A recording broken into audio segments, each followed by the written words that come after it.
Welcome back to my channel Explore with Aditi Vyas. Okay, so in this video we are going to discuss about halide type clusters. Previous video में हमने carbonyl cluster के बारे में discuss किया था, कार्बीन्स वगैरह के बीच में जो डिफरेंस होता है बेसिकली वो भी अंडरस्टैंड किया था, पॉलीहेड्रल एटम्स वगैरह के बारे में भी डिस्कशन की थी. ओके, आई होप आपने उन प्रीवियस वीडियो को देख लिया होगा. एंड अगर आप मेरे चैनल में नए हैं then please subscribe to it. Okay, so let's start the video. Halide type cluster. Okay, ये हमारा एमएससी इनऑर्गेनिक केमिस्ट्री का काफ़ी इंपॉर्टेंट टॉपिक है, तो इसी को आज हम पूरा थ्योरेटिकल पोर्शन ही है. वैसे इसमें ज़्यादा कुछ स्ट्रक्चर हैं जिन्हें मैं आपको यहाँ पे समझाऊंगी.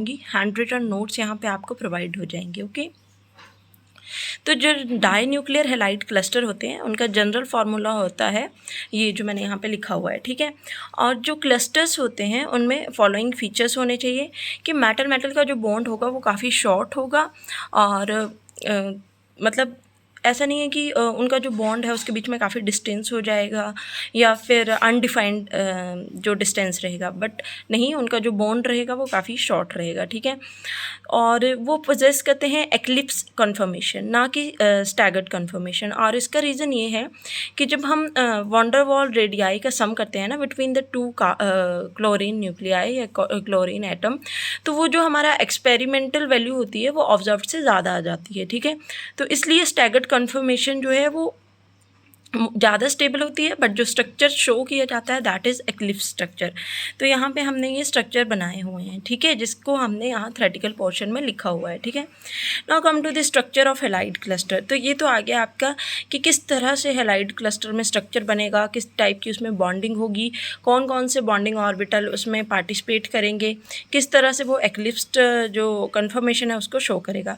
तो ये थ्योरेटिकल पोर्शन है, इसे आप लिख लीजिएगा. मैं आपको डायग्रामेटिकली समझाती हूँ कि बेसिकली हो क्या रहा है, आपने क्या इसको मतलब वर्ड्स को मैं डायग्राम के थ्रू समझा दूंगी तो आपको समझ आ जाएगा कि किस तरह से आपने ये थ्योरी का पोर्शन लिखना है. ठीक है, तो हमारे पास ये दो मेटल एटम है. ठीक है, अब क्या होगा कि जो डीपी ऑर्बिटल्स हैं वो तो सिग्मा बॉन्डिंग कर रहे हैं. ठीक है, बट जो हमारे पास डी एक्स जेड और डी वाई जेड हैं वैकेंट ऑर्बिटल, वो भी पाई बॉन्डिंग कर रहे हैं. ठीक है, तो क्या हो रहा है कि हमारे पास यहाँ पे डीपी ऑर्बिटल के थ्रू जो है वो सिग्मा बॉन्डिंग हो रही है, और डी एक्स जेड और डी पाई जेड की थ्रू डबल पाई बॉन्डिंग हो रही है. ठीक है, एक पाई बॉन्डिंग ऊपर हो रही है, एक पाई बॉन्डिंग नीचे हो रही है. तो तीन जो हमारे पास बॉन्ड यहाँ पे वो देखने को मिल रहे हैं, सिग्मा एंड पाई पाई. ठीक है, तो यही मैंने थ्योरेटिकली लिखा हुआ है. The d x z orbital on the two metal atom of the eclipsed form are in d x z plane and overlap with each other to give pi x z bonding.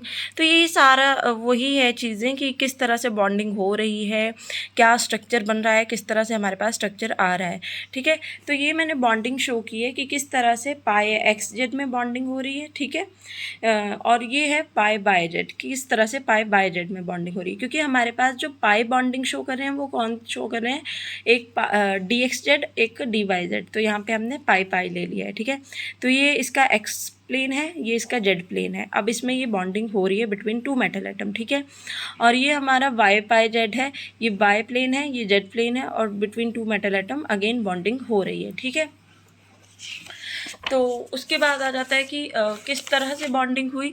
तो कुछ इस तरह से bonding होगी कि ये हमारे पास आ गई आपकी, जैसे मान लीजिए बॉन्डिंग, और ये रेड पेन से जो मैंने शो की है दैट इज़ एंटी बॉन्डिंग. ठीक है, तो इस तरह से हमारे पास जो है वो स्ट्रक्चर बनेगा. डीपी जो है नॉन बॉन्डिंग है यहाँ पर, और ये पाई का एक बॉन्ड, ये पाई का दूसरा बॉन्ड, और दैट इज़ सिग्मा. ठीक है, तो डीपी जो है यहाँ पे हमने नॉन बॉन्डिंग काउंट किए हैं. नाउ मॉलिक्यूलर ऑर्बिटल डायग्राम की बात करें तो कुछ इस तरह से इसका मॉलिक्यूलर ऑर्बिटल डायग्राम बनेगा, जिसमें कि हमारे पास सारे जो इलेक्ट्रॉन हैं वो बॉन्डिंग में आ जाएंगे, एंटी बॉन्डिंग में कोई भी नहीं होगा. ठीक है, तो आई होप आपको आज की वीडियो समझ आ गई होगी. काफ़ी शॉर्ट सी मैंने वीडियो बनाई हुई है ताकि आपको हैंड रिटन नोट्स मिल जाएं, क्योंकि ये मैक्सिमम थ्योरी का पार्ट ही है. मेन जो इसमें समझने वाली चीज़ें थी दैट इज़ एक्लिप्स्ड फॉर्म और स्टैगर्ड फॉर्म का क्या कंसेप्ट था, और किस तरह से बॉन्डिंग हो रही है, कितने हमारे पास बॉन्ड बन रहे हैं, और ये नीचे किस तरह से बॉन्डिंग रह रही है. So this is all about halide type cluster. I hope you all understand this. Thank you for watching.